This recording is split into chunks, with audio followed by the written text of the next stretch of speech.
ನಿಮ್ಮ 2 ತಿಂಗಳು ಮಗು ಸಡನ್ ಆಗಿ ಜೋರಾಗಿ ಅಳಕ್ ಸ್ಟಾರ್ಟ್ ಮಾಡುತ್ತೆ. ಎಷ್ಟು ಸಮಾಧಾನ ಮಾಡಿದ್ರು, ಎಷ್ಟು ಓಲೈಸಿದ್ರು ಸುಮ್ಮನಾಗಲ್ಲ. ಮಗುಗೆ ಜ್ವರನೂ ಇಲ್ಲ, ಕಿವಿನೋವು ಇಲ್ಲ, ಹಾಲನ್ನು ಚೆನ್ನಾಗಿ ಕುಡಿತಾ ಇದೆ, ಬಟ್ ಆದರೂ ತುಂಬ ಅಳ್ತಾ ಇದೆ. ಈ ಥರ ದಿನಕ್ಕೆ 3 ಗಂಟೆಗಳ ಕಾಲ, ವಾರಕ್ಕೆ 3 ದಿನ ಅಳ್ತಾನೇ ಇದ್ರೆ ಇದನ್ನು ನಾವು ಇನ್ಫ್ಯಾಂಟೈಲ್ ಕೋಲಿಕ್ ಅಂತ ಕರಿತೀವಿ. ಇದಾಗೋದು ಸಹಜವಾಗಿ 2 ಕಾರಣಕ್ಕೆ.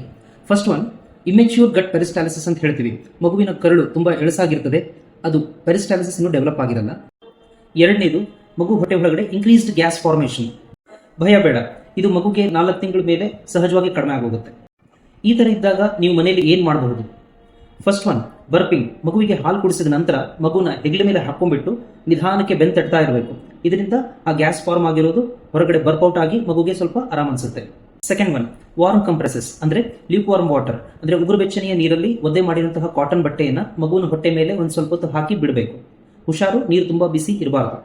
ಥರ್ಡ್, ಜೆಂಟಲ್ ಟಮಿ ಮಸಾಜ್, ಅಂದರೆ ಮಗುವಿನ ಹೊಟ್ಟೆಯ ಮೇಲೆ ನಿಧಾನಕ್ಕೆ ಸರ್ಕ್ಯುಲರ್ ಆಗಿ ಕ್ಲಾಕ್ ವೈಸ್ ಡೈರೆಕ್ಷನಲ್ಲಿ ಮಸಾಜ್ ಮಾಡಿದಾಗ ಗ್ಯಾಸ್ ಫಾರ್ಮ್ ಆಗಿರೋದು ರಿಲೀಸ್ ಆಗಿ ಮಗುವಿಗೆ ಸ್ವಲ್ಪ ನಿಧಾನ ಅನಿಸ್ಬೋದು. ಫೋರ್ತ್ ಒನ್, ತಾಯಿಯ ಆಹಾರದಲ್ಲಿ ಹುಳಿ ಹಾಗೂ ಹಸಿಕಾರ ಇರುವಂತಹ ಪದಾರ್ಥಗಳನ್ನು ಕಡಿಮೆ ಮಾಡಿ ನೋಡಿ. ಕೆಲವು ಸಲ ಕೌಸ್ ಮಿಲ್ಕ್ ಪ್ರೋಟೀನ್ ಇಂಟಾಲರೆನ್ಸ್ ಅಂತ ಹೇಳ್ತೇವೆ. ತಾಯಿ ಹಸುವಿನ ಹಾಲು ಕುಡಿತಾ ಇದ್ದರೆ ಅದರಿಂದ ಜಾಸ್ತಿ ಗ್ಯಾಸ್ ಫಾರ್ಮೇಷನ್ ಆಗಿ ಮಗುಗೆ ಹೊಟ್ಟೆ ನೋವು ಬರೋದಾಗುತ್ತೆ. ಸೊ 1-2 ವಾರಗಳ ಕಾಲ ತಾಯಿಗೆ ಹಾಲನ್ನು ಕೊಡೋದನ್ನು ಸ್ಟಾಪ್ ಮಾಡಿ ಸಿಂಪ್ಟಮ್ಸ್ ಇಂಪ್ರೂವ್ ಆಗುತ್ತಾ ನೋಡಿ. ಒಂದು ವೇಳೆ ಈ ಎಲ್ಲ ಮೆಥಡ್ಸ್ ಫಾಲೋ ಮಾಡಿದ ಮೇಲೂ ಮಗುಗೆ ಆರಾಮ ಆಗ್ತಾ ಇಲ್ಲ ಅಂದರೆ, ಅದೇ ಥರ ತುಂಬ ಅಳ್ತಾ ಇದೆ ಅಂದರೆ, ಮಗುಗೆ ಜ್ವರ ಇದ್ದರೆ, ವಾಂತಿಗಳಾಗ್ತಾ ಇದ್ದರೆ, ಅಥವಾ ಹಾಲು ಕುಡಿಯೋದನ್ನು ಕಡಿಮೆ ಮಾಡಿದರೆ, ತಕ್ಷಣ ನಿಮ್ಮ ಮಕ್ಕಳ ತಜ್ಞರನ್ನು ಕಾಣೋದು ತುಂಬ ಇಂಪಾರ್ಟೆಂಟ್.